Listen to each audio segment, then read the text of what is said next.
আমার কাছে মনে হয় যে শিক্ষার্থীদের এসএসসি এবং এইচএসসি এই দুইটা পরীক্ষা অত্যন্ত গুরুত্বপূর্ণ একজন শিক্ষার্থীর জীবনে।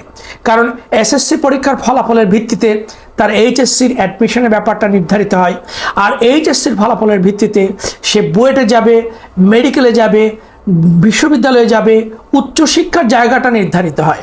ফলে এই দুইটা ফলাফল প্রকাশে যদি এ ধরনের গাফিলতি হয়, তাহলে কত শিক্ষার্থীর জীবন যে অনিশ্চয়তার মধ্যে পড়ে যাচ্ছে, কত শিক্ষার্থীর জীবন যে অন্ধকারের দিকে চলে যাচ্ছে, সেটা আমরা হয়তো চিন্তাও করি না।